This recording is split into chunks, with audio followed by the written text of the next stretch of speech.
Gosh. Oh, I just woke up. My head. Where am I? Who am I don't remember anything. Well, hi there, Brogan. It's me, your podcast co-host, Murph. We're on the Daydream Cast. I don't know you at all. Oh, you always were a kidder, Brogan. Yeah, come on. Don't you remember last episode when you agreed to doing an episode on Harvester? That seems wildly irresponsible and something I wouldn't do. That seems really out of character. No, that's very much in your character as a kidder, Brogan, which you always were.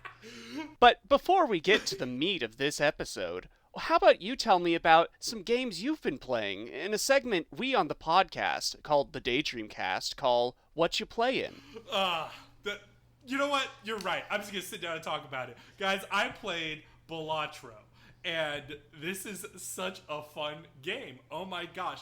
I've played games that experimented with poker hands before. I think there was an itch.io game, it may have been by the same developer, that did like blackjack but with unique poker hands and stuff. It was more utilized where you could mix into the deck itself, but this game is much more just essential poker hands with your deck, and you can add cards to your deck with special attributes, and then you have special other cards that influence the score of your poker hand. So you have joker cards, which essentially give you different effects that make things, either wild cards or add to a multiplier or additional numbers, or a bunch of other effects. And then there's tarot cards and celestial cards.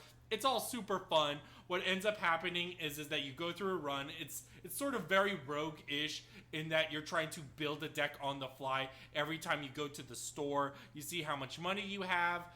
You plan to buy things and sort of make your build spontaneously. And it's really, really fun. I would highly recommend it. I feel like this is the Vampire Survivors of this year, because it's like the indie game that seemingly everyone is playing and can't stop talking about how much they're playing it. You know? Mm-hmm. Oh, absolutely. Absolutely. And I think I had problems with Vampire Survivor. I still love the game, but I think Vampire Survivor didn't have a lot of meat to it. I think it was very like dopamine number go up. I feel like this game teaches you strategy and how probability works as you play. The more you play, the better you get, which is really important to me for a game, and it was really, really valuable. There were times where I started and I was just trying to get to meet the score, and I was like, wow, these cards seem kind of useless. And then fast forward, hours in, I'm like, oh no, these cards are actually really, really good. So I can get this hand, so I can just triple what I was making in terms of score output. So I feel like there's a skill element to it that's really satisfying. Mm-hmm. Like you're learning the game's language and then mastering that. Yeah, and I mean there's still probability, but the probability is within your control, especially as you get later on in the antes. And the antes themselves also offer unique things like, basically you'll have a small ante, which you get a little bit of coins for, a big ante, and then after the round, there's a boss, quote-unquote, ante, which has you have a handicap. And the handicap can get quite challenging depending. Like, your entire run can be ruined by the RNG of a tough boss ante, but you can also control that probability as well. So it's all very fair. Does it tell you the probability, or are you calculating the cards in your head? What do you mean? I really got into Poker Night at the Inventory, which is, just regular old poker with some video game and comic book characters.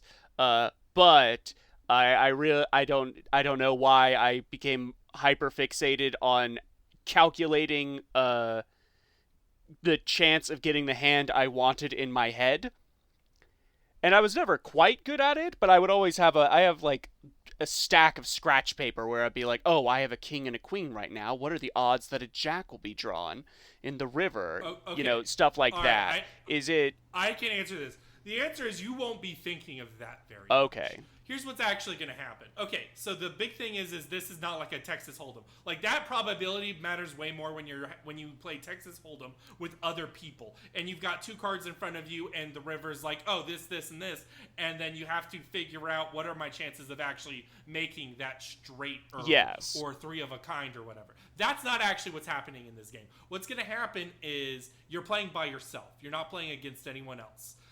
You have to have a certain score. You have to meet a score by the end of like 5 hands. And you get like 10 cards from your deck, more like 7. It's like 7 cards from your deck you pull. You can discard some and get new ones, but there's only a certain amount of that you can do. And then you play a hand. So you're looking out at your 7 cards, and you're like, well, I can play a straight. And then with the straight and the multipliers, you get, say, 700 points for that hand. And that means I have 2 hands to go, and I need to make 1,200 points. And that's how the game is played. So it is very different. There are ways to calculate probability, and when probability matters, it will tell you, specifically with the jokers. Like, for instance, there could be a joker that's like, 1 in 3 times you put down an 8 or whatever, you will get a multiplier. So in that, you'll know the probabilities there, and it won't matter so much. And you can also like look at your hands, like you can look at number 1, the deck you have itself and what you've played in that round, and you can also look at your most played hands, which do matter. Like there are some jokers that give you multipliers for not playing your your most played hands. Does that make sense? Huh? Yeah. Okay. I can definitely see. Because I'm just on the outside looking in as far as this game's presence on social media right now. And all I'm just seeing is, like, people posting pictures of pixel poker hands and being like, oh my god, this is the best I've ever done, you know? Okay, I can definitely see how that would be addictive. Does it feel like it's something that would have a long tail on it? Or once you've surmounted it, it's surmounted and you're kind of done with it? The game doesn't have like a lot of crazy content. What happens is you play it. I have beaten one cycle of it, and it's not like there's crazy new cycles on top of cycles, but instead you'll get new Joker cards, and then you'll get new decks. And the decks, or there's also little chip challenges, sort of restrict the game in separate ways. So for instance, the first deck I won a game with was one where it included money for the extra discards I have. So in that game, I just never discarded so I could get extra money. And I beat it. I was like, oh, this is super easy. This is great. And then I unlocked more decks, and then I looked at all the other decks, and you could go to a different one that has a different handicap or a different bonus, and then for the one I just played, that deck one or whatever, there's an extra chip thing that means that I have one less extra hand per round. And stuff like that increases the challenge and allows you to familiarize yourself with the game even more, and allows you to appreciate its depth. Because I do think poker as a game of probability and hand playing mixed with the deck building of this game is a very satisfying experience. You know what's another game you're going for big combos in? What's up? Tekken 8. There you go, Murph. You have played Tekken 8, and Murph, can you tell the listener what main you have? Well, I mean, you just have to think about the characters I played in Street Fighter 6 and sort of extrapolate from there the kind of archetype, you know. And that archetype is the archetype a big meaty woman? No. Is it Is it a small grappler that can jump in the air a lot? No, the archetype is characters named Lily. There you go. That's a unique archetype. So you play Lily in Tekken. What have you learned about Tekken? So I've mentioned before, I like Tekken. I've never really tried to go in on it. I had Tekken 5 back on the PS2 back in the day, and I like beat every character's story mode, which I consider a badge of honor because Jinpachi is like one of the most busted final bosses of a fighting game ever. But as far as like trying to actually learn the system and do combos, I actually found Tekken's a lot more forgiving for that than I think I ever really gave it credit for. Yeah. Especially with this one, because, and I know some hardcore Tekken fans are upset about this, but there's not a lot of like the crazy Tekken movement tech present in this. Or at the very least, it's not there at the ranks I'm playing at. A lot of moves tracks, particularly grabs, so you're not doing the whole... It feels more like a 2.5D fighter most of the time, rather than something where you're juking out of the way constantly. And, Absolutely. I feel like what's really cool about Tekken, as I've played, is it is probably the best fighting game to engage at on any any technical level. Like a spectator can watch it, fall in love. A new player can play it, fall in love. And in terms of depth, there's like an infinite pool of depth. I think there are a lot of people online who complain about the changes from Tekken 7. But that being said, I think this is a fantastic game. yeah, and I think the way it teaches you to play the game and particularly get better are some really engaging, useful tools. And I said that about Street Fighter 6 as well, and it's interesting that they have very different kind of tool sets, whereas like Street Fighter 6's labbing mode is really in-depth and useful. It will tell you like the exact frame data and everything. Like, oh, here's the startup frames, here's the invulnerability frames, here's where you have an active hitbox. That sort of stuff. Whereas with Tekken, it will sort of the ghost system and the ability to watch replays of your matches, and it will give you insight like, oh, you could have done a punish there with this move, or you could have extended this combo with this set, and then you can drop yourself back into that moment and practice it. But beyond that, the super ghost battles, as they're called, where it will study your fighting style and make an AI CPU fighter built around that, so you can practice against yourself and see where your flaws are. But you can also download other players' ghosts. So I use that a lot for warm-ups when I'm heading into a ranked match, because, in other fighting games, when you're fighting against the CPU, it's fighting how the CPU is programmed to. It's not really fighting like a person, and therefore you can pick up a lot of bad habits. Like, CPUs are really bad about, like, teching throws and stuff in Street Fighter. Yep, or they can read inputs, so a lot of times their reactions are inhuman, or they also don't hold charge, and that just gives you a better experience of like fighting a human person and seeing like what kind of tactics there are. It will give you a lot of familiarity with the kind of like cheese some characters are capable of. I went up against a Reina ghost who just did her low spinning kick move over and over again. And after I lost to that a few times, I'm like, okay, I can see the wind-up now. I know to block low, and I know what I have that's a punish for that. Because Lily has a lot of low kicks that can come in and get a combo started, especially on punish.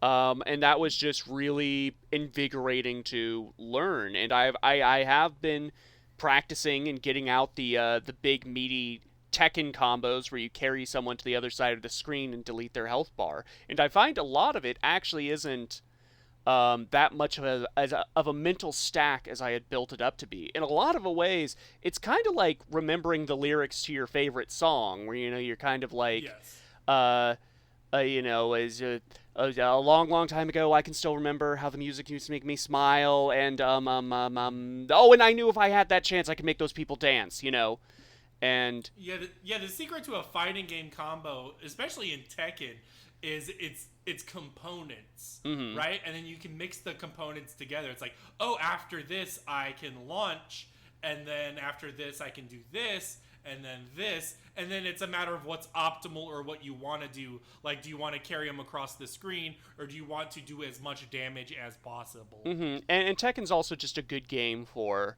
learning fundamentals. Like, I've gotten by on Lily's fundamentals pretty good. She has her down forward 4, which is a kick that initially hits mid and then she stomps really quick for a low. And most players don't block that, and that puts you in plus, and you can easily follow that up with a grab. So yes, I am playing another character named Lily that is a 50-50 mix-up for a grab. You're like, wow, this is my ideal. This is a Unix system. I know this. Yeah. It's just a Lily archetype, I suppose. So Murph, I have played Crypt Stalker. Tell me about these crypts that you stalk. Tell me some of these tales from the crypt. Tales straight out of the crypt. Crazy motherfucker named Brogan. No. Crypt Stalker is basically like a Castlevania-like. Pavlo sent this to me and showed this to me because he was like, you like Castlevania, you like retro games. He sometimes will ping me in our Discord, be like, yo, check this game. Did he phrase it by saying, "So I see you like to play Castlevania"? Yes, in a German accent. Yes he did.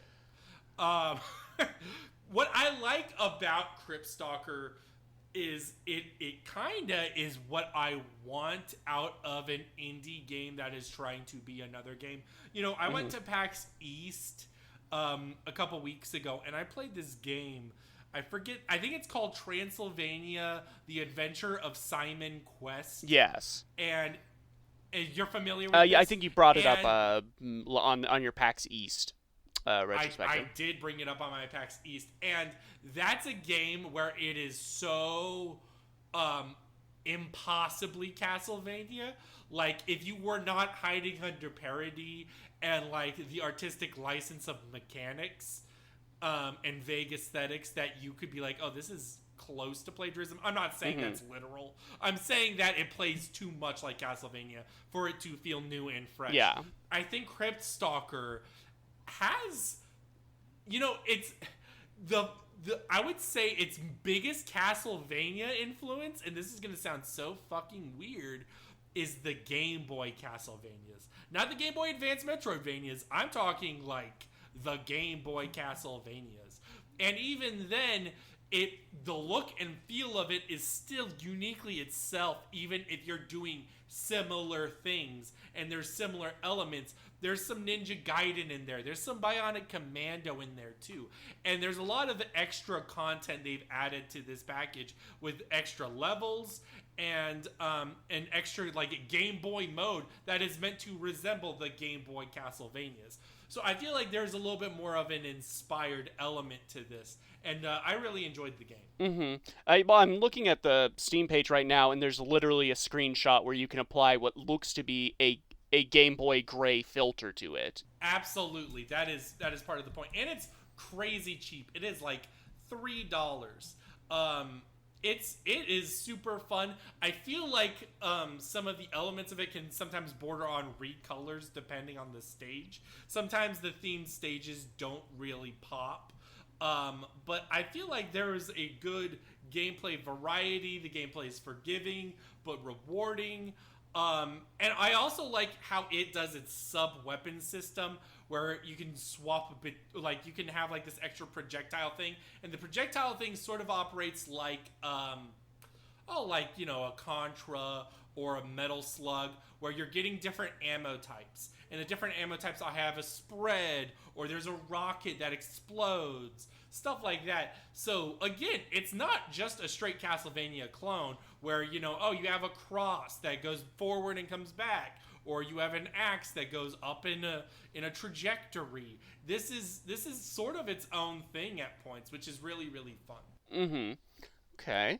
It is nifty. It's interesting to me that, and I'm trying to think of Mina the Hollower is another one. We're getting these, they're 8-bit revivals, but they're specifically like the Game Boy 8-bit era, and a little bit of like the Sega Game Gear, you know, where it's these super more like tight frames and visuals, while still keeping that Game Boy aesthetic. Rewind, I would say 5 years ago, and I think we never evolved beyond NES retro revivals slash like a little bit up to like 32-bit. Mm-hmm. But now, I think the future of retro-ish inspired indie games is really PS1 aesthetics and slash like, that era. And Game Boy, exactly, because Game Boy is also so simple and effective, and that really forces people to play in certain ways. Like there's a Void Stranger is another similar one where the Game Boy elements are so minimal, and the minimalism really helps, and it doesn't hinder anything in terms of art style or anything else. I just love it. It's great. Yeah. Speaking of forcing the player to play in a specific way. Uh-oh. I've been playing some of that there Dragon's Dogma 2. The Dark arises once more. Let me preface this with some things. Number one, I'm playing Dragon's Dogma 1. I was like, I need to play Dragon's Dogma 1 before I play Dragon's Dogma 2. And then last episode, Tucker came in and was like, poo-pooing it. I don't know your opinion yet, Murph. But Brendan messaged me and he's like, we gotta do an episode on Dragon's Dogma. So one day, at the very least, there will be a person that comes in and sing Dragon Dogma 2's praises. Because I know Brendan fucking loves the game. But Merv, how did you feel about it? So I never played the original, though I hear it talked about a lot because it's one of their cult classics, And all I really know is that there's something called a pawn system. There's big enemies you can crawl over, like Shadow of the Colossus, and the NPCs repeat the same dialogue ad nauseum to the point you find it endearing or frustrating. I don't really know, with that in mind, I don't really know what Dragon's Dogma 2 has changed up, really, because all of that still seems to hold true. I think...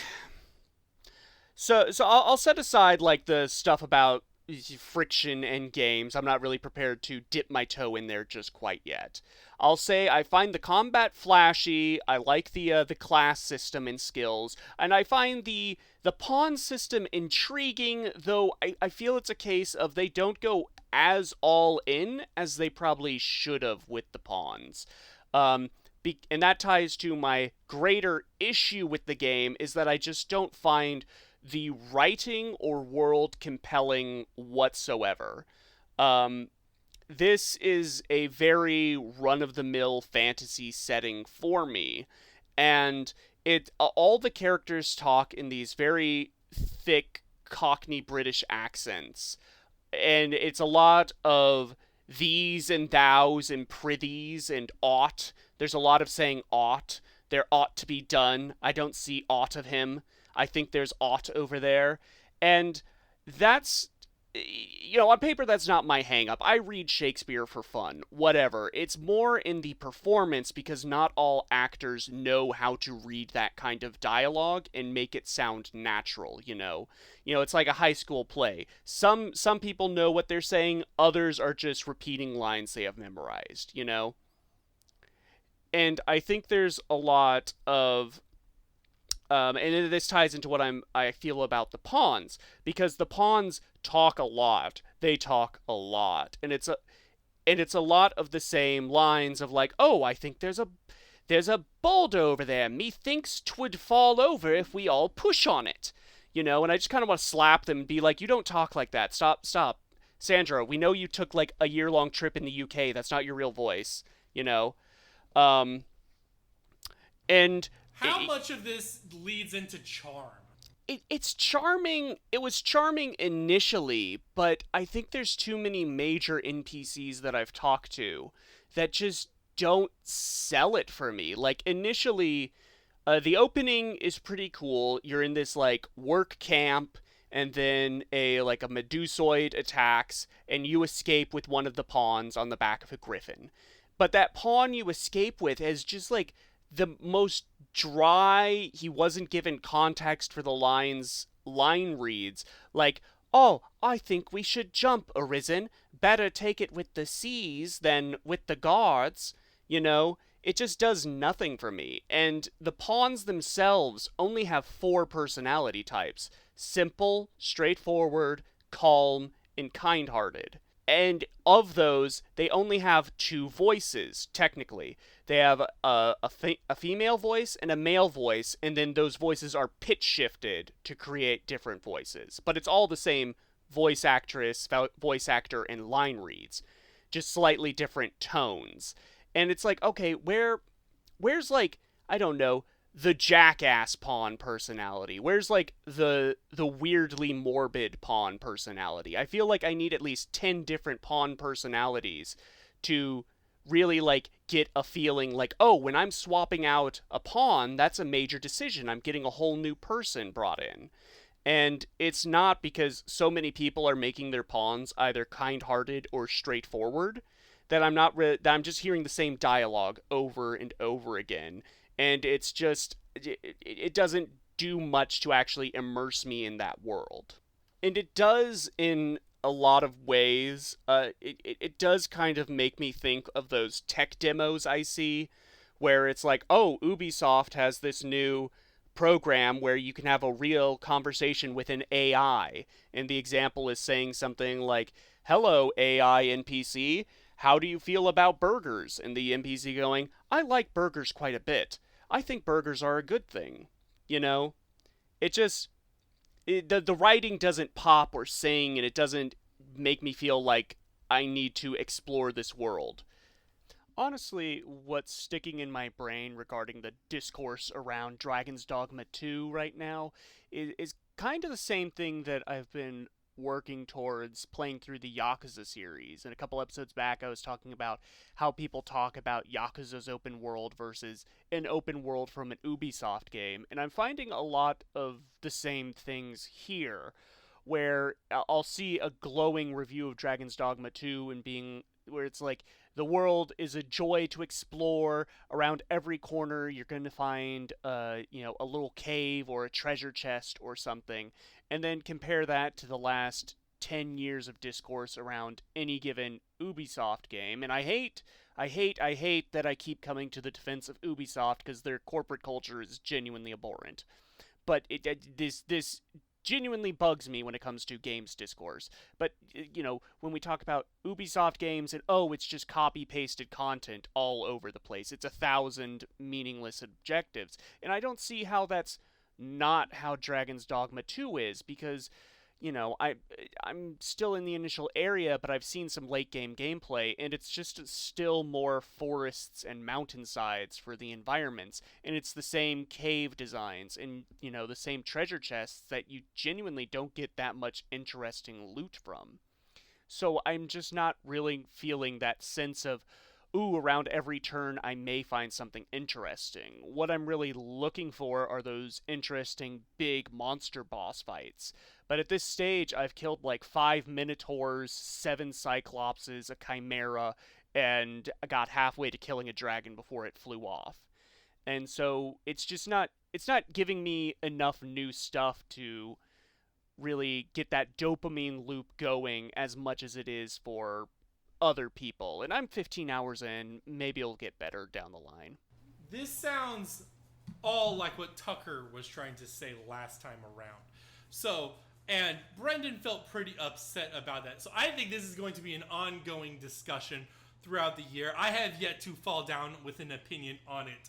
I think Brendan found himself very engaged with the world, at least with how its combat and systems interweave.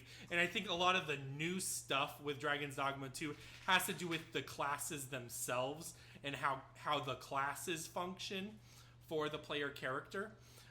So stuff like that is definitely worth looking at. I mean, I think there's been an increase in fantasy titles over this period of time. I think when Dragon's Dogma 1 came out, it was probably more novel.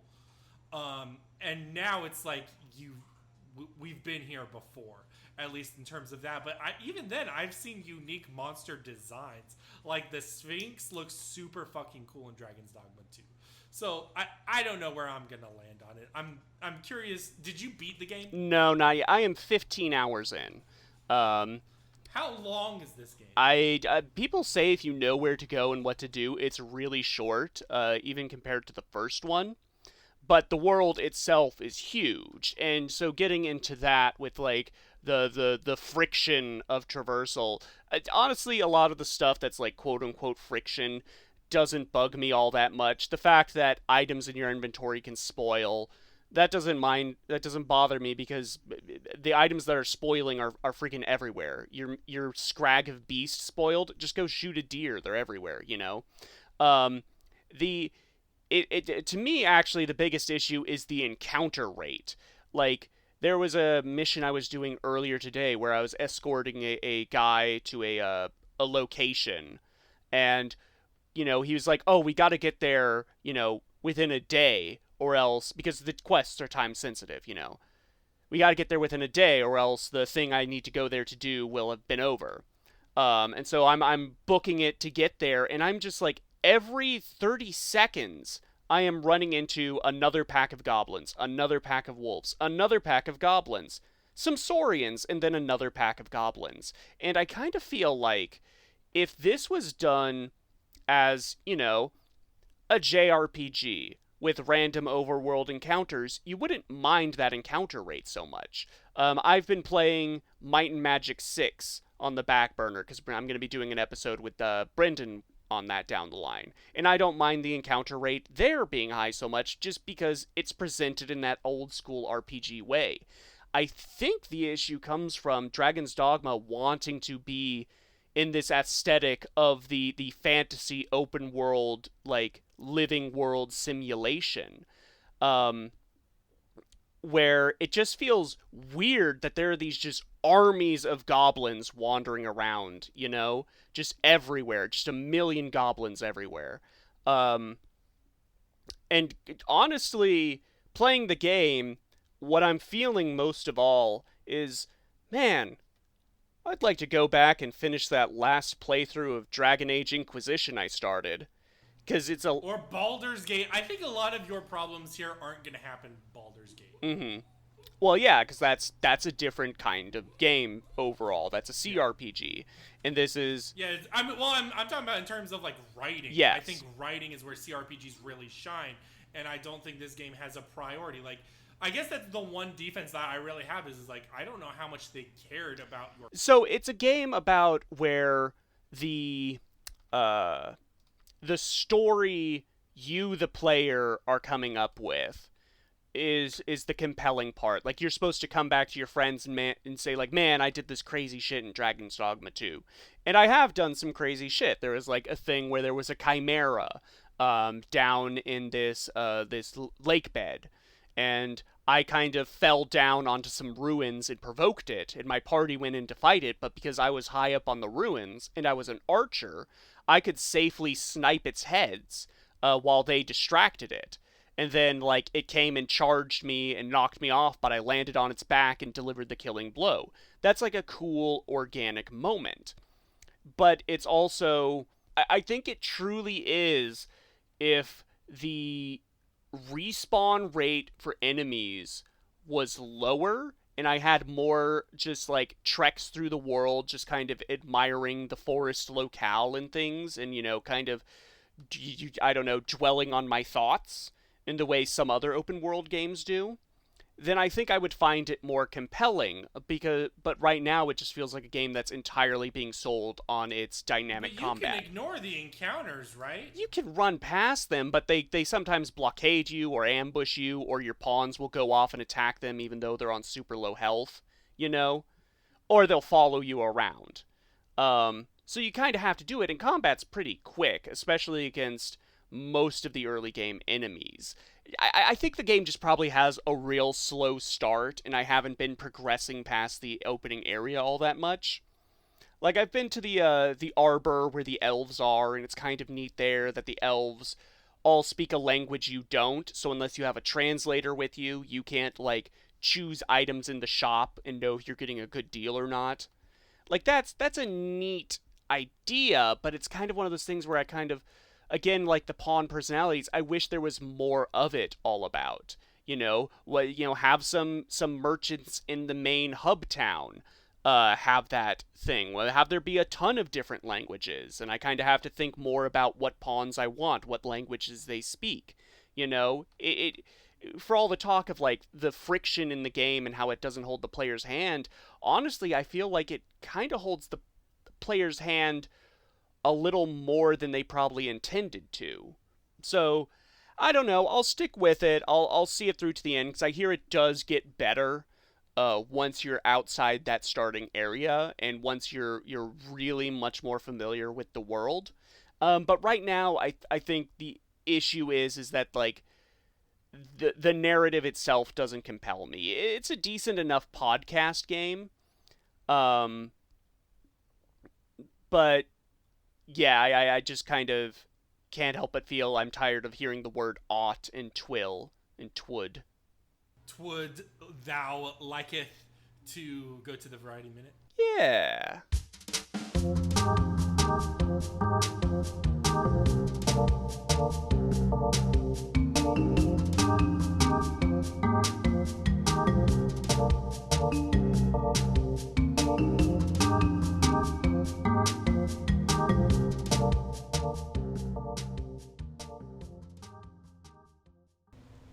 Hey there, everybody. This is Editor Bro here, and this is my 5th time recording this segment here because it is so difficult to convey the words properly here. Basically, this is a precautionary disclaimer because this week's Variety Minute is on controversial video games because Harvester is a controversial video game, and basically, I just wanted to put this in here to sort of prepare the listener. I don't think Murph or I say anything crazy controversial or offensive.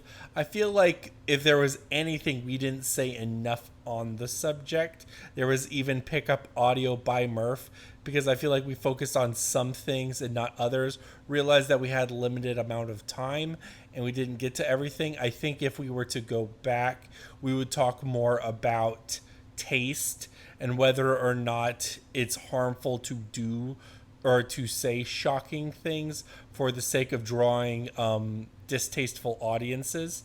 I think Murph touches on that in the pickup audio, but otherwise, I mean, just understand that we did not dedicate an hour and a half to this conversation. We dedicated 15 minutes, if that. So, if you don't want to listen to it, just skip ahead to the next timestamp where we talk about Harvester. I mean, I still think it's an insightful discussion either way. So, with that, see you guys. This week's Variety Minute is controversial games. Now, Murph, what's your take on controversial games? I don't know how else to say that. Oh my! We got quite a bit here, and there's like a spread, but I feel like, because we're both comic readers, I feel like a lot of controversy over censorship is bad. I would say almost all of it is bad and is harmful to expression and the First Amendment and creativity. And like, especially looking at the early examples of controversy, it's kind of harmless and really sort of shows how quaint things were, or how strict or Puritan things were fucking even 30 years ago, like, imagine getting upset over Night Trap.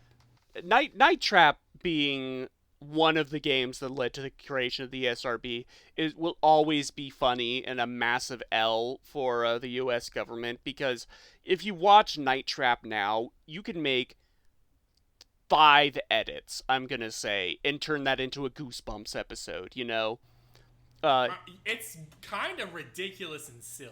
I think Go the ahead. thing with Night Trap and Mortal Kombat and Doom is that the progression of graphics in video games moved much faster than I think people We're ready for. were ready for. Because, you go from Pong to Scorpion ripping a guy's skull and spinal cord out, in the span of like 10 years. Yeah, And the first instance was, I think, Death Race, according to Wikipedia, which is like a bunch of dots, and some of the dots resemble people, and you run over people. And that's so abstract that I don't think people fully connected them. They could recognize that violence was a problem, but like, what does it fucking mean? And then you see live action images of people and they're edited or whatever, but then again you look at film and there's nothing that video games of anything, even including Harvester, that hasn't been done in a fucking movie before, I think, like with comics, a lot of it comes back to the perception of the medium being primarily for children.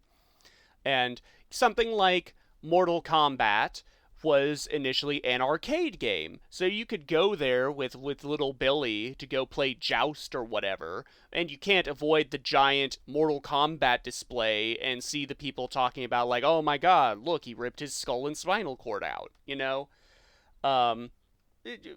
just sometimes with that, it's not necessarily for me a thing of censorship, but like maybe the game with all the violence on screen all the time should be like, not quite so front and center in the arcade, but whatever.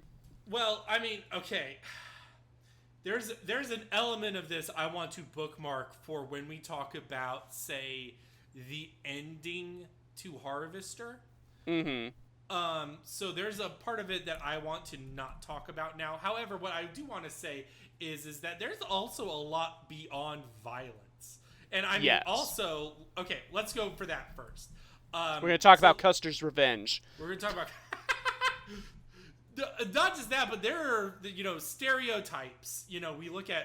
I see on Wikipedia it lists Punch-Out, but like I would say Postal is also a very clear example of people trying to be shocky and edgy and trying to be offensive. And Grand Theft Auto, I think there was a lot of talk over the hot coffee mod, but I think Grand Theft Auto also tried really hard to be offensive at multiple points and intentionally tried to shake people for the sake of money. I think that's one of the big things you'll see here is that by the 90s, I don't know how many movies could get away with being shocking. The only thing that I can think of is Blair Witch, and that's because of how quote-unquote real it felt, even though it didn't feel very real. But like you look at Grand Theft Auto or some of these games or Mortal Kombat, they partially sold themselves on being shock factor. You gotta come see this. You've never seen a game do this before. Yeah.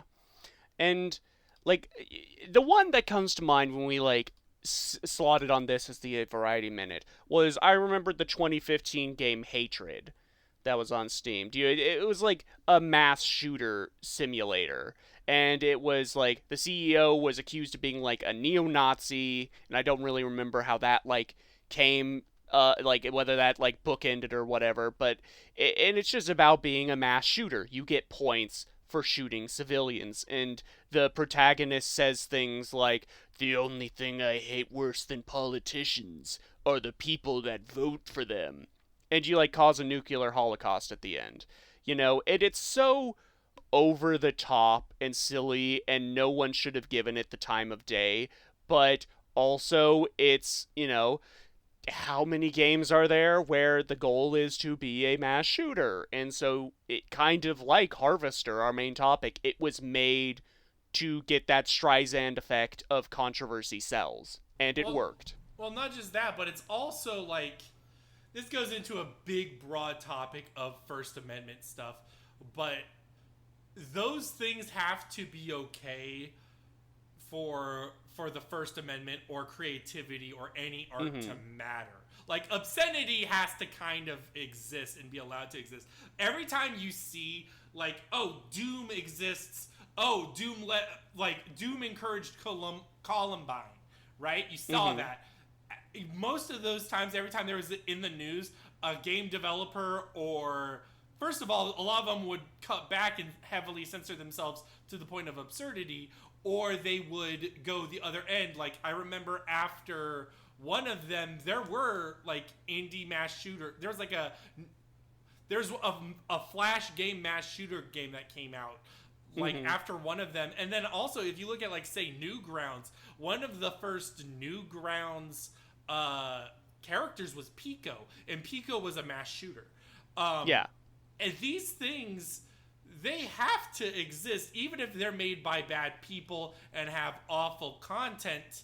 It's sort of like flag burning, where it's like, you have to be able to do it, because if you can't do it, there's a problem. Yeah. And it's just... everything is good when it's done well, right? I think that's...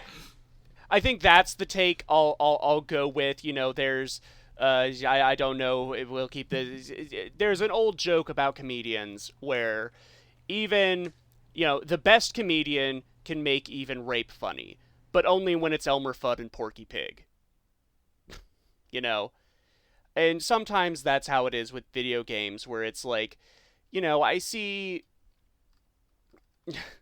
Honestly, this Wikipedia list of most controversial games is kind of milquetoasted, a lot of it.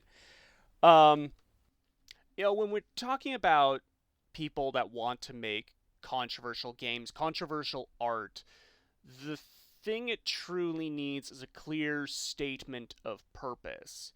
Because, you know, the comedian who says the N-word in order to shock and provoke and expose the phoniness and hypocrisy of censored language quickly attracts an audience of people that want to say the N-word because they believe in what it means, you know? And that just kind of tends to happen with games like Mass Shooter Simulator 2015 and stuff. Let me ask you, I actually have something that's like pretty contributive here. Did you ever see when Donald Trump was first elected in 2017? He saw a reel of, I don't know who brought it to him, but he saw a reel of violent video games, and a lot of it was very out of touch and minor. And it's so funny to see like a Dead by Daylight Maury in there, and I guess it is like, oh yeah, this is pretty violent, and if you don't play video games, you would be kind of shocked that people play this. But like, also seeing it, it's like, oh, that's the best you got. Like, it's so weird how desensitized we are at points, but also speaks to like, a lot of it is also in cartoony slapstick. Like, when you mentioned Mortal Kombat, or when we mentioned Grand Theft Auto, all of it's cartoony. And when we talk about Harvester, the violence can't be taken seriously almost ever. You know what I mean? Or Doom Eternal. You can't play Doom Eternal and take its violence seriously, even though it's pretty grotesque at points, because there's slapstick in it, and it plays with itself, you know? I remember, was it Sandy Peterson who was shocked that Doom was controversial because of the satanic imagery, and he was like, the demons are the bad guys. Yeah, you're a holy crusader purging the demons. How do we feel about controversies that are not necessarily about content, but controversial for I don't know, business practice? Because that does make up a big chunk of this list, is stuff like Dragon's Dogma 2 having a ton of microtransactions at launch for stuff that you can easily earn in game and things like that. Like, does that pass the controversy bar for you, or is it two different animals? I think it does. I think this is where my cynical self kicks in. Is a lot of this you can't control, and a lot of this doesn't fucking matter. With adult content, a lot of this, okay, I'm trying to think of the way to structure this to where it sounds coherent. When we talked about the adult content or graphic content, I would say 80% of it doesn't mean anything, even when they were taking it seriously with legislation. Half of it is politicians leaning towards making people feel better, like making parents feel better. And again, I'll end it on there because I want to talk about that later. But when we talk about business practices, you can't stop microtransactions. Or if we could, we should have done it 15 years a while ago. Yes, yeah. To quote the horse armor conversation again. Or another one is DRM. I think DRM is... It's not a losing battle because I think that's one where it clearly affects normal consumers. Like, DRM practices often harm the actual purchasers more than the pirates. So then what the fuck is half the point of it? Or always online practices. Half this shit makes me not want to buy your game. So then developers and publishers especially are trying to figure out the way to sneak these things in and make the customer happy as well. Mm-hmm. Yeah, like, I think the first controversial game that I was there for the controversy was, like, the ending of Mass Effect 3, you know, for better or worse. I remember, like, the meltdown that happened because of that. And it is listed here on the list of controversial games because of that fan meltdown. And it's kind of like where, you know, part of me does want to be like, oh my god, those nerds, video games aren't real.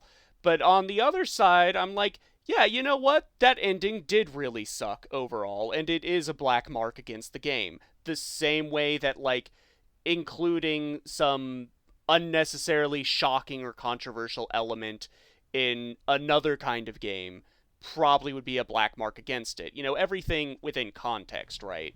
Yeah. There's some I want to talk about here. There's actually quite a bit here. All right, I'm going to go ahead and say, I think this is the most valid form of controversy where you're sort of talking about the content within and sort of wondering about intent. I'm just going to go ahead and ask you, you've played the Resident Evil game, Smurf. How do you feel about Resident Evil 5? Like, do you feel like, yes, this is racist? Because I do. This is racist.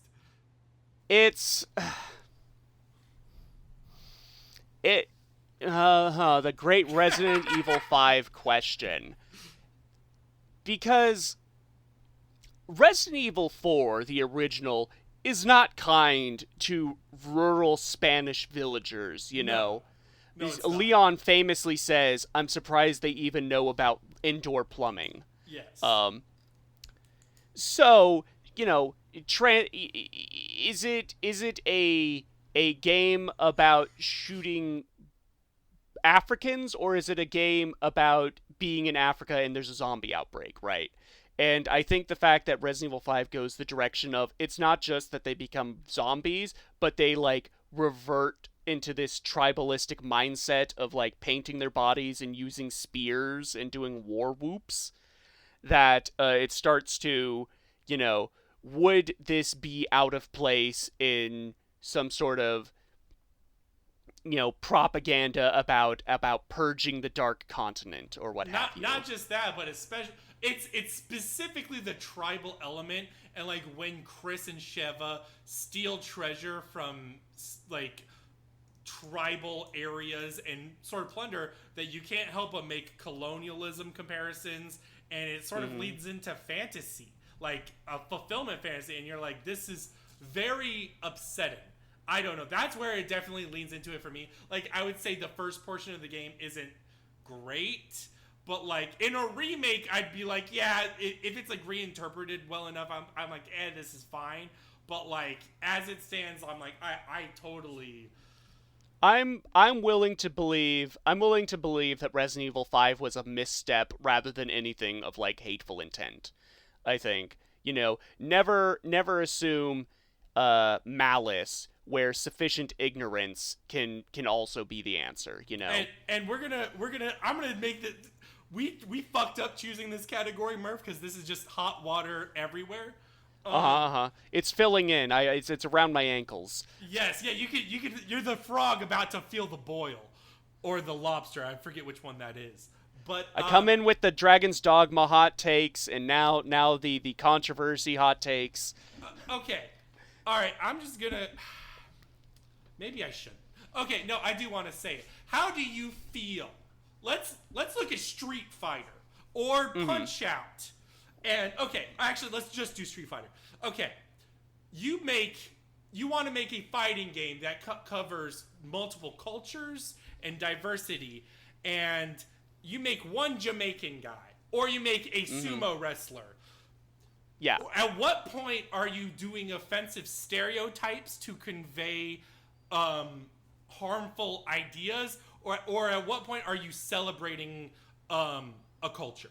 You know what I mean? That's a very fine line. And I would say Harada of Tekken recently, I think about 6 months ago, it was before the Tekken 8 thing, showed concern about that. He was like, I don't know what is the easiest way to do that. I think that's a very tough line for developers to walk. I think it's kind of something where a lot of these characters start from a place of stereotype, like, oh, we need a sumo wrestler archetype character, or we need a capoeira archetype character, you know, for like Eddie Gordo in Tekken.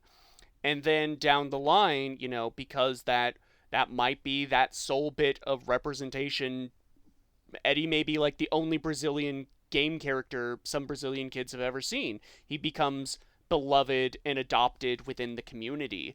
You know, we see this a lot with like video game heroines that were like just there as eye candy originally, like Lara Croft, you know, there as made to be and pushed forward as a sex symbol, now reclaimed by women in like, you know, the modern day, and is now this you know, true dyed-in-the-wool like heroine and a video game icon, you know, because there's that recontextualizing and that reinterpretation to make her more, you know, palatable, for lack of a better word.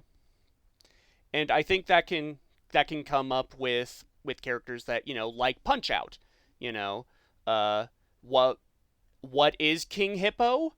He's from parts unknown, but I know the one of my Samoan friends in university was like, I love King Hippo. He was the first time I felt seen on screen as a big guy that could kick people's asses, you know?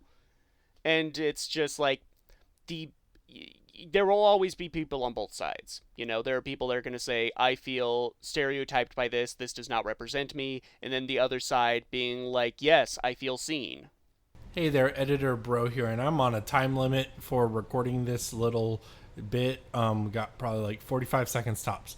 Okay, so I wanted to mention that I think there is a sliver of hope or ways to improve for this specific issue. I think the important thing is like, let's look at like consulting work, where you can be able to hear, or like focus groups specifically for these audiences or specifically for these cultures. Consulting work especially has informed opinions and informed perspective on these like this cultural sensitivity, and it allows people that like of these specific cultures to have jobs in an industry that may preclude them from it, or like may exclude them.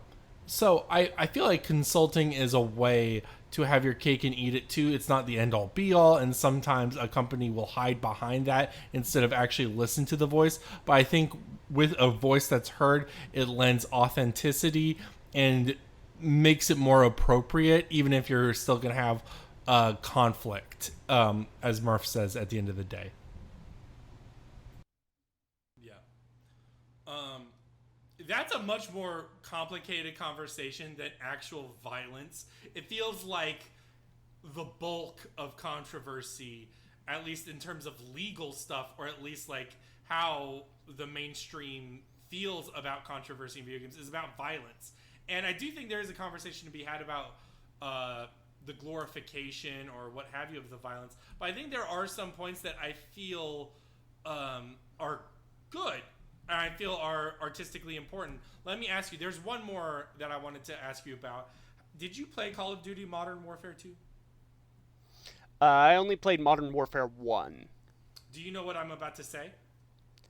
I think so. I believe so. Are you about to say me remember no Russian? Yes. So I think in moments like that, where First of all, the player is given the option to skip it. And I think that is super important to say. Is I feel like optional ways to turn off or remove the content, optional, not state enforced, is I think the happy medium, where if you don't want your child or if you don't personally want to see these triggering things, having it be an option to just skip or alter slightly, I think is probably the best of both worlds. And the level itself, I think was meant to be upsetting. I don't know. I don't know the best answer for it, but I know that the scene should probably stay in. I don't know if it showed up again in the remake. I have no idea. I mean, it's a storytelling moment, and like you said, it is there to be shocking. I think. Yeah, I'm trying not to come across too centrist on any of this, but context truly does matter. You know, I think about, like, all the pieces of media that were edited after 9/11 to, like, remove the Twin Towers from the skylines of, like, Spider-Man and things like that. Yeah. And then you have more absurd examples like, oh, we can't have, I forget what movie it was, but it's like there's a scene with a plane, and they cut out the scene with the plane because they thought the plane would bring, like, just the idea of planes would trigger people thinking about 9/11, you know? And it's like that it's just, the context matters, and thinking about the level you are going to scrub and avoid controversy, I think gets into a worse area in some circumstances.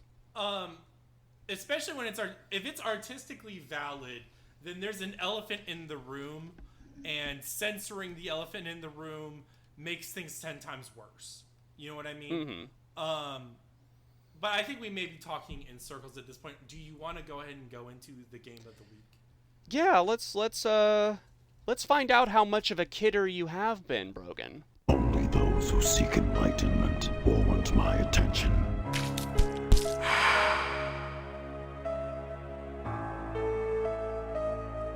Even memory is illusory, a chemical imprint on meat that must one day decay. The human mind always seeks to categorize phenomena. If you're interested in reviving the decaying corpse that is your memory, what is at issue is whether in answering the question you will find the answers you seek. Only initiates may enter the hall of the Order of the Harvest Moon. You always have a choice, Initiate. Which choices you make matter only to you. Whatever occurs in here is relevant to the great question, which you cannot help but answer. All right. Our game of the week is Harvester. Released in 1996, Harvester is the brainchild of writer-director Gilbert P. Austin. Austin knew that his game company Future Vision was floundering and needed a big game to draw attention from industry giants at the time. Knowing that his company couldn't necessarily make quality, he decided to go all in on controversy and make a game so shocking that the public had to take notice of it. The game itself is a traditional point-and-click with some combat, using digitized actors and assets a la early Mortal Kombat. The story follows Steve, a young man who awakens in the 1950s town of Harvest, with no memory of who he is or how he got there. The town of Harvest is filled with off-kilter characters ranging from sinister to downright goofy, but all of them are pressuring Steve to join the Lodge of the Harvest Moon, which looms large on the horizon and will carry the secrets to the questions he has. The game is fully Joker-fied, as much of the dialogue lampoons American stereotypes and talks about the hypocrisies of society, namely, our approach to controversial art. Often the player is given an unsaid choice between solving a puzzle or just killing townspeople to get what you want. Because, after all, you always were a kidder, Steve. So, Brogan, with that all in mind, what did you think of Harvester? I liked the game a lot. I don't know if I love it. However, I think it may be the best statement on video game violence I have seen. So I think that matters the most. And I kind of feel the same way. Yeah, and I feel like I'm trying to think of the short way to say it so we can swing it to you. But I would say that I think most of my problems with the game are in actual brick-by-brick game design, particularly the combat itself, which starts to matter near the end. And then I think with the humor and how it's shaped, I feel like the elements where it's just sort of satirizing jingoism and early 1950s, 60s Red Scare America, I feel like those are inspired well enough and good, but definitely humor we've seen before. But where it's really sharp is in terms of the absurdity. You said that this was ahead of its time in terms of humor, and I particularly see that with how it edits or how it does some sort of nonsensical character moments, such as a character being obsessed with meat or your baby sister. Things like that, where I am definitely seeing a lot of like Tim and Eric or something to that effect influence, where it's like, oh, this is like crazy ahead of its time. I originally came to this game, because if you're in the point and click sphere, you know about Harvester, because it's kind of one of those cult classics and like so bad it's good, but also weirdly controversial games. It's shocking, you know. And I originally came to this game because I was like, I had gotten my Scum VM engine set up to do some good old point and click emulation, and I was like, what are some must play games from the 90s? And Harvester kept coming up, but only if you can stomach it, you know. And I'm like, ooh, I like to stomach things.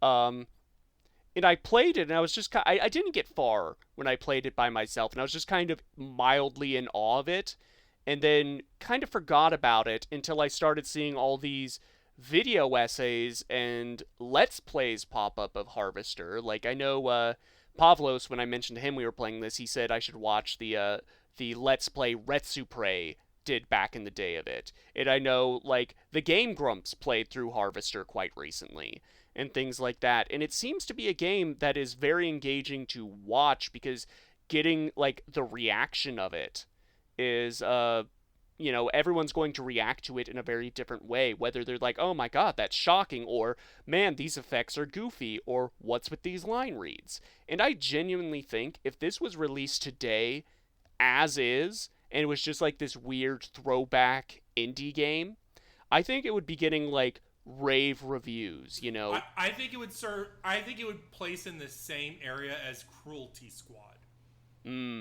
Yeah, I can definitely see that, where it's just kind of so overwhelming, but also there's like this just undercurrent of like, is this all one big shit post and the joke is on me?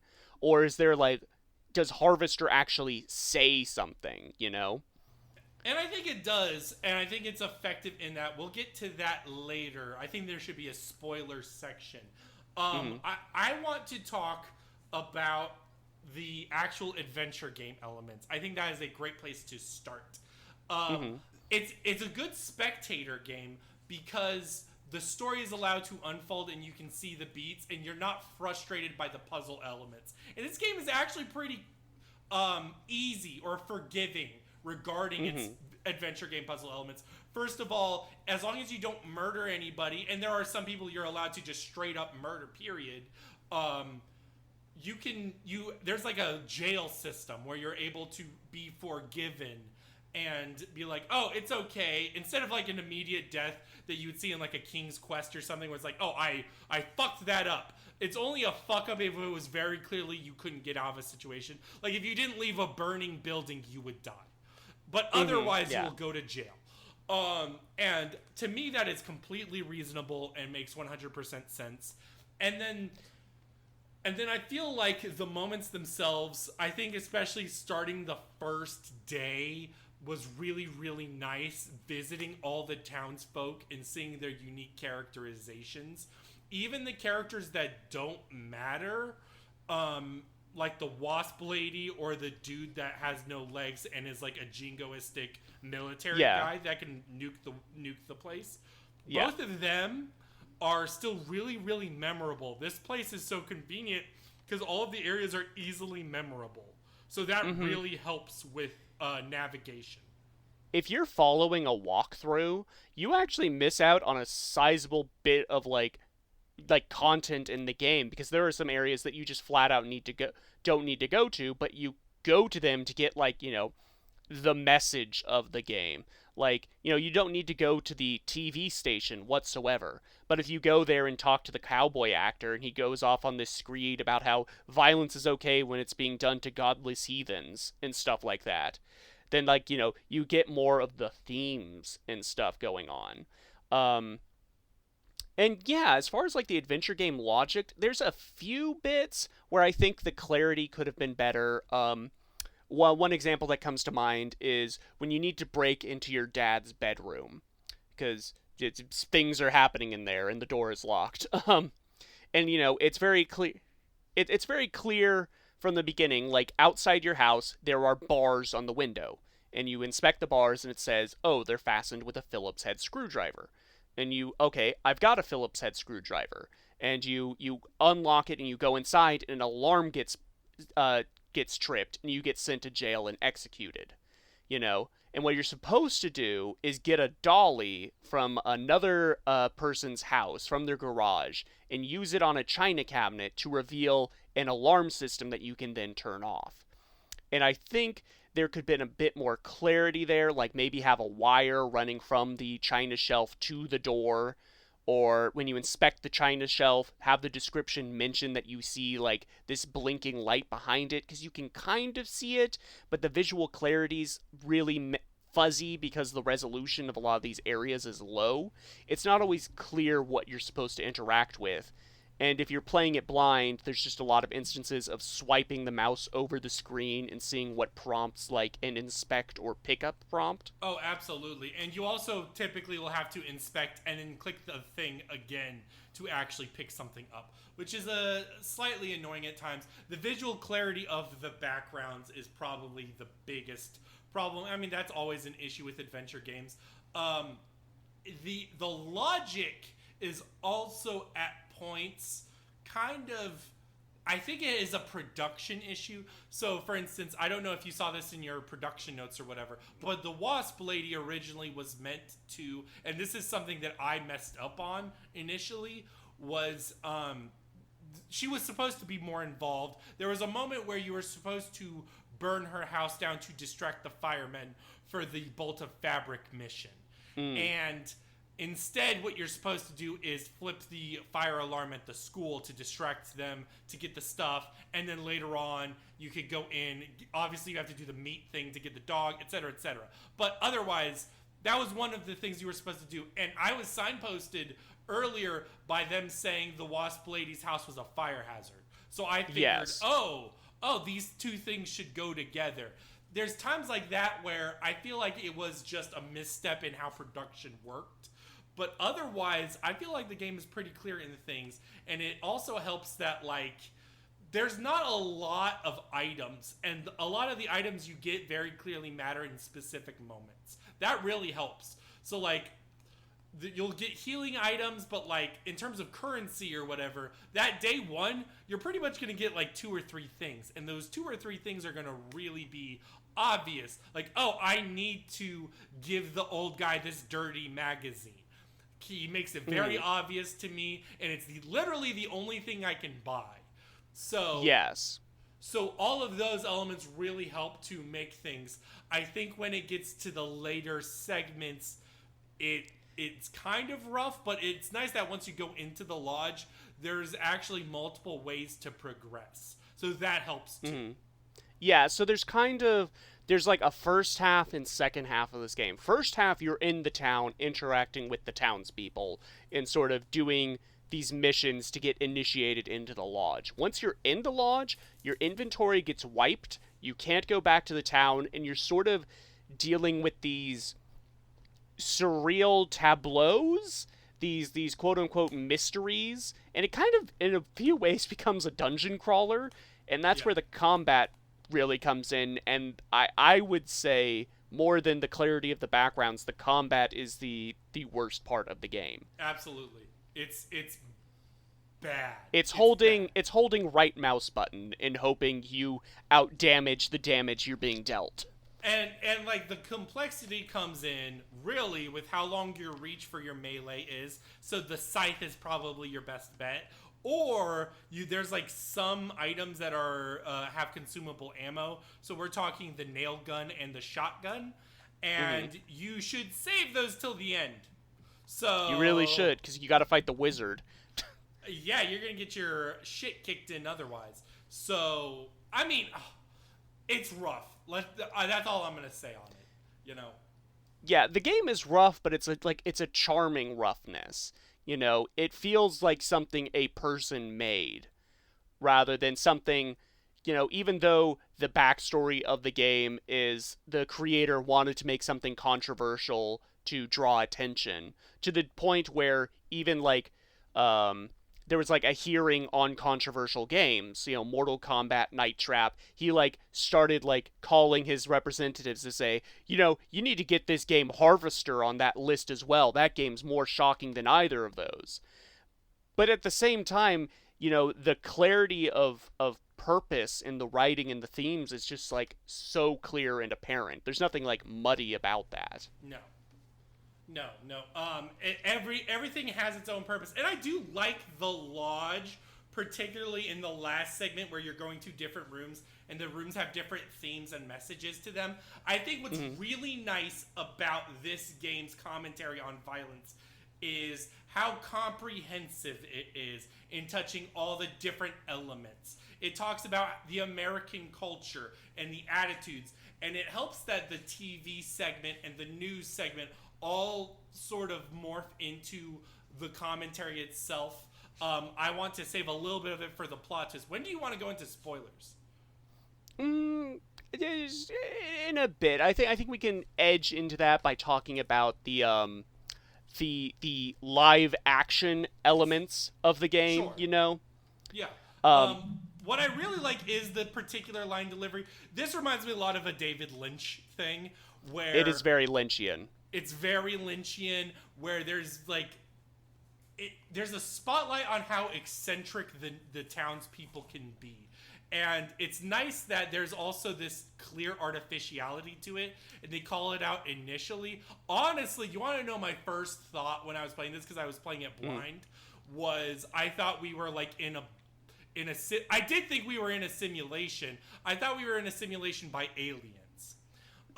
Because there was a lot of alien signposting in the beginning of the game, particularly like when you go into your barber shop, the barber shop, and then the bride to be Stephanie's kitchen.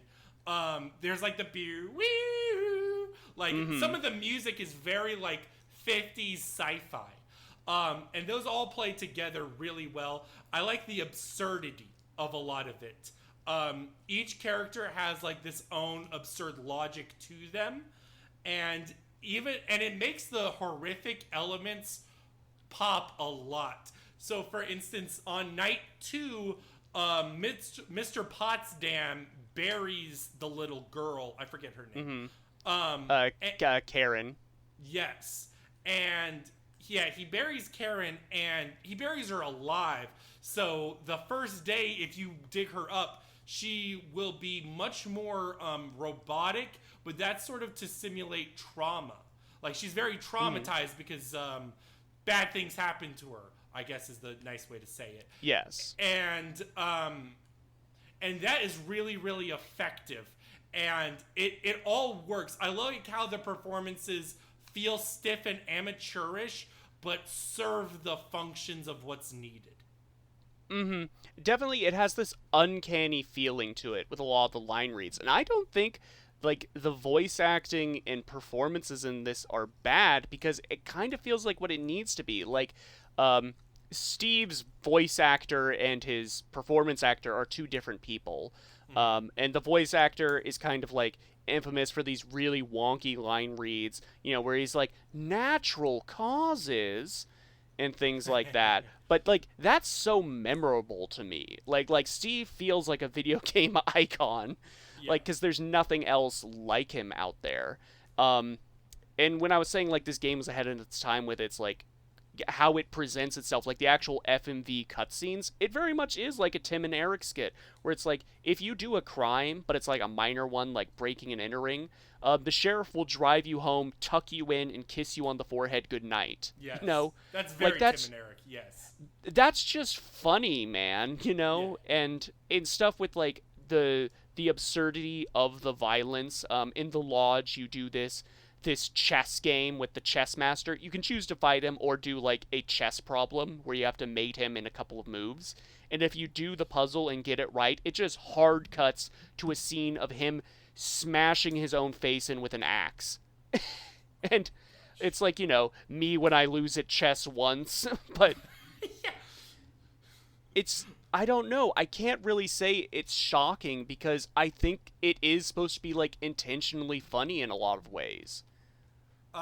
Especially like okay, prior to the lodge, I would say the most shocking moments for me was when you see the dad and one of the scenes where the baby loses her eyes or her eyes pop out.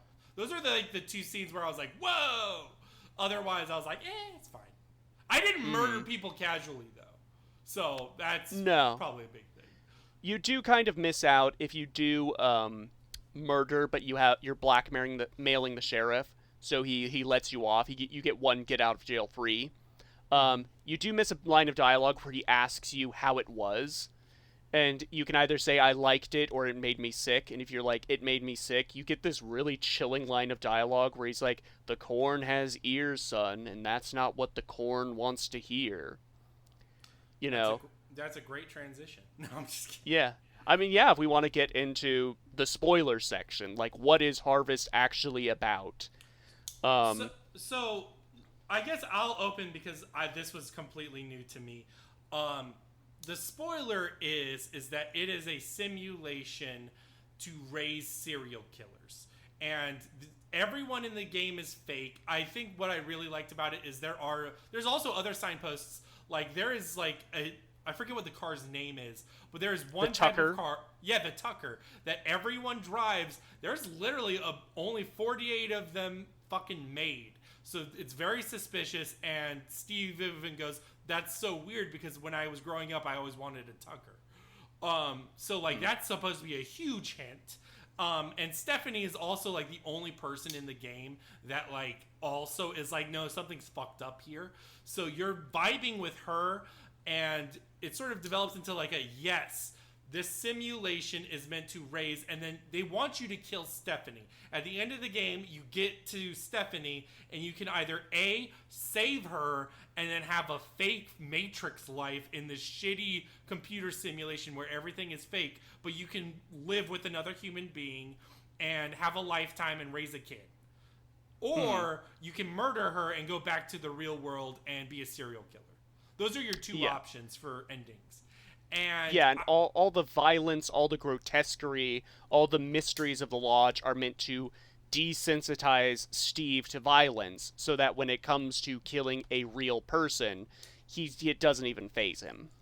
I will go ahead and say what I think is the beautiful part of this satire. Again, I think if you were to analyze with a video essay, you could break down bit by bit each character, location, each room in the fucking lodge to sort of discuss how violence is portrayed in it. I think that's a very complex and fulfilling subject. But what really works for me is in the serial killer ending, the actual ending, is your mom comes into Steve's room and is like, Steve, what game are you playing? And he's like, oh, I'm playing that Harvester game. And she's like, you should not play that game. That game's really, really violent. Violence causes, violence in real life. And he's like, no, it doesn't, Mom. And it's like, oh, it's just like your Roadrunner cartoons. They edited those Roadrunner cartoons. He's like, Roadrunner cartoons? And then the camera zooms in way too much. And the camera zooms in way too much. I think that is the big thing that we haven't spoken about in the past hour. is it's not so much the actual content, because a lot of times the actual content of works is fulfilling and artistically merit and does not literally cause violence. What causes violence is people, and people that enable things. So a Steve hiding in his room and gratifying his urges with something, and then a mother who is inattentive and does not pay attention to the behavior of her child, that's what causes violence. And that's what enables violence. And it is not Harvester the game. And it is the culture of America. It is how we raise children. I think, like, the most on-the-nose thing, I say on-the-nose, but it's also something you can, like, just miss, is if you choose to kill Stephanie, and you kill her, the price to exit the lodge is the same to get in. A skull and spinal cord. And if you kill Stephanie, Steve rips out her skull and spinal cord, he does the pose, and, like... pose. He does the Sub-Zero pose, and there's, like, a deep-voiced, like, omniscient being who might as well say fatality, And it's just one of those things where it's like, you can't really criticize it because, in a way, the game accounts for it, and it's just, like, it's in dialogue with you as you're criticizing it. Like, there's the art gallery, and the curator there is like, the issue with grotesque things is that you can't forget them. And so in that way, aren't they the truest art of all? And things like that. It's like just constantly like, oh yeah, I know what you're going to say here. Here's the counter argument. And it's not always like sufficient. Like, I think there's a lot of waffling back and forth in things where it's like, one of the levels of the lodge is a whorehouse. And you can have a conversation with the madam there, and she's like, well, you shouldn't be, like, admonishing sex workers. They're filling a role in the, like, economy, But also, if you sleep with one of the women there, you get an STD and slowly die, Well, to tie back into what I said about the Looney Tunes enabling thing, you can see this in how the mothers rear, or, like, how things are in the actual town itself. For instance, your brother consumes television. That's his primary thing. That's literally all he does, is sit in front of the TV. Even when the TV goes out, even when the TV station's burnt down, he'd much rather fucking watch static on a screen than do anything else. And that is a scenario where that's also what enables this, because he is absorbing the culture. He's absorbing what you said earlier, the cowboy saying, as long as you hurt, the native, as long as you hurt the engines, violence is a-okay. And he's internalizing those harmful messages. It's those harmful messages that desensitize people rather than the content of what happens. You know what I mean? It's not the violence itself. It's what the violence functions as. It's a, what's the old bit? It's like, if a dog bites a man, that's funny, but if a man bites a dog, that's abuse, or something like that, you know? Yeah, and again, like, especially when we consider video games as being relatively new for its time on release, 20 years or whatever, and TV being an old mainstay, it's true, like, TV probably did way more damage in terms of violence and violent preconceptions for people than video games ever did. I would say television probably killed more people than video games. Probably. And that's just where we are with media and how people deal with media. I think there's certain moments in the game that also tackle subjects that are separate but adjacent. I'm surprised that there were some side quests or things that were unresolved, or at the very least had very lacking payoff. So, for instance, the mortuary / like hotel thing, you can like get the ledger, and you could like kind of prove, or you could take a picture of a dead body and you can kind of prove that the mortuary guy is killing homeless vagrants every week to bury them. But it doesn't really have like a real payoff. Like, No. the sheriff will ignore it. It's mostly to get the glue, and also the mortuary guy is one of the few guys that you can kill scot-free for no reason. Mm-hmm. Well, I mean, that there may be a meta aspect to that because the mortuary is played by the game's creator. Yes. So maybe it's like a thing of like he's the one with the power. He decides who lives and dies, Yeah. or something like that. I would probably chalk it up to like the Wasp Woman being a thread that was left behind in production. Yeah.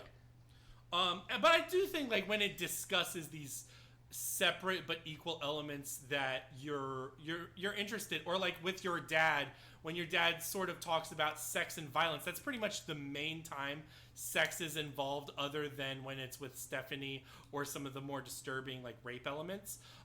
Your dad is like, oh, let me talk to you about how violence is intertwined with sex. You gotta bring out the barbed wire on your marriage on your honeymoon. You know what I mean? Like, I think those elements are really, really interesting. I don't necessarily know if they're fully executed well, but like you said, I remember it, so maybe it did. Mm-hmm. It's just it truly is something that I'm not going to forget. It's kind of this episode is kind of like our No More Heroes of the season in a way, where yes, it has these issues with the actual gameplay and structure and things, but it's still an animal too rare to live, too weird to die, like, and I think we see that Harvester's grip on the public consciousness of certain like niche parts of the horror community is really present. Like, we have Molly Moon doing like TikToks where she's like doing this really stilted FMV like point and click horror thing. And things like that. I think people have really tapped into FMV as a tool for uncanniness for horror. And I think Harvester was really ahead of the curve on that. Yeah. Absolutely. And I don't know, there's also like a lot of like charming aspects. I like how, like, for instance, I'm just going over random elements now. I like how the moms are all the same. It's very Stepford Wife, but doesn't go for like the pretty aspect, just goes for the cookie cutter aspect. I think it really works. Especially since they're so concentrated on the bake sale. There's some really good punchlines in this. Like, your mom makes like 1,200 cookies the entire week. And then you're like, okay, so how many cookies are you bringing to the bake sale? She's like, 20, everything else is stale. And I think that, like, deliveries like that really work for me. It's a really fun game in terms of writing. Yeah, I think it was unfairly... I think the devs genuinely shot themselves in the foot by leaning so much into being controversial and shocking and bloody and a gore fest. Because I think the writing is genuinely a bit sharp, and I would have liked to see what else Gilbert P. Austin would have come up with had his career kind of not ended with Harvester. I don't think there should be anything cut from this, though. I think in terms of subject matter, I think everything is good. Like, I think I wouldn't edit any of it out. No, I don't think, because again, it's just on a level of absurdity. Like, Yes. if you go around town just killing townspeople, like, their death animations are the most like, oh my, I've been cleaved in twain and all of my organs are popping out like a can full of snakes. It's just it's really silly, and I think that's the game's strength and intent, to be really silly with the violence, because it's like, is this really what we're going to put forth as the controversy, this so over the top, it's cartoonish violence. And I also like the interplay. I do think that even though the game is fake and is so clearly artificial, I like the dynamics between neighbors. I like how everyone has like a at least one direct relationship where someone likes somebody, or someone hates somebody, or someone is blackmailing somebody. The sheriff has multiple of these, but like it just really works in terms of that. And it also, like, so like, for example, it speaks to those side elements. For instance, of, you know, American culture or whatever. So like, for instance, when you buy the Dirty magazine, the shopkeeper tells you like, oh, hey, you know, I don't sell this Dirty magazine to the old man deputy because he's married. But I think it's good for a healthy young man to do it, or else you become like a fireman. And I will say the firemen are probably leaning. I would cut or change the firemen to a degree. Thinking on it, yeah, the firemen are probably the most offensive. The joke is that they're gay. Yes, and it's like very clear. Although I do like the model. I think the model. The model is funny.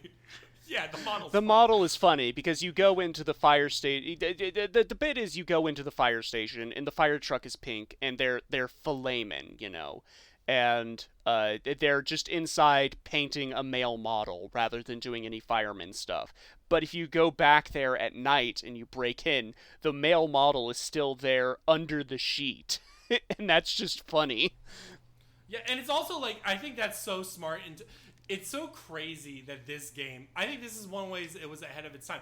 Obviously, there were NPCs by this point in time, but in terms of understanding and lampooning NPC behavior, I feel like this is probably one of these, the first, where it was like, oh yes, I am just going to sit here because this is my job. This is what I do. Mm-hmm. And, or, you know, I'm going to, you know, Stephanie says at one point, my mom told me some gossip today. It didn't feel like she was telling me gossip. It felt like she was telling me exposition, like giving me hints to something. And that is one of the ways where it's able to very clearly be like, this simulation is a video game, and is very smart about pretending to be a video game in those ways. I really like that. Mm-hmm.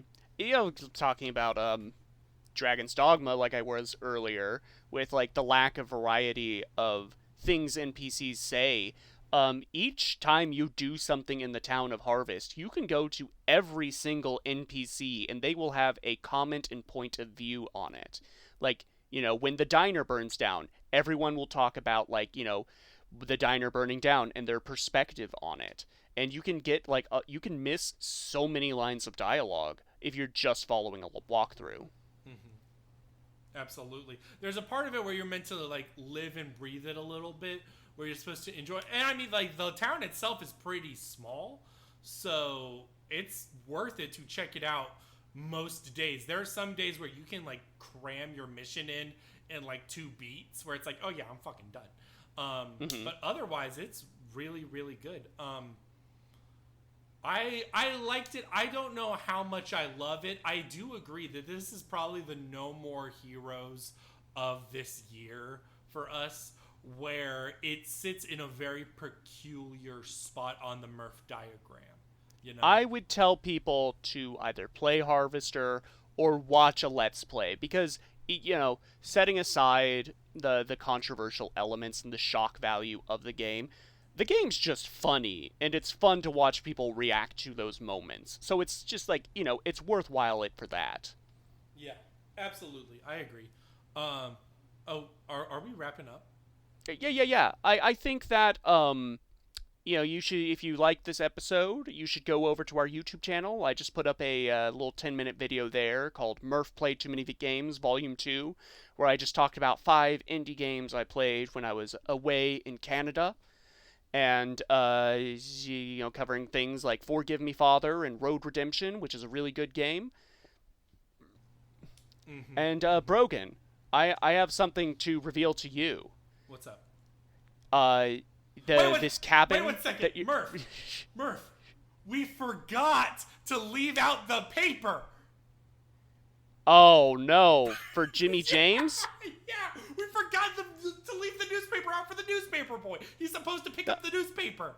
How will everything be Jake if we don't leave out the paper? Oh, I know. What were you about to say, Murph? I just wanted to say to you that I'm not real. What? This cabin of dreams you've been broadcasting from, everything since the reactor melted down on the satellite of dreams, you've been in stasis. Oh, no. And there's only 2 ways out. You can either take the red pill and have the next episode be on the Tetris effect. Or you can take the blue pill and have the next episode be on Pac-Man Championship Edition. Both of them will involve Abram from Backlog Banter.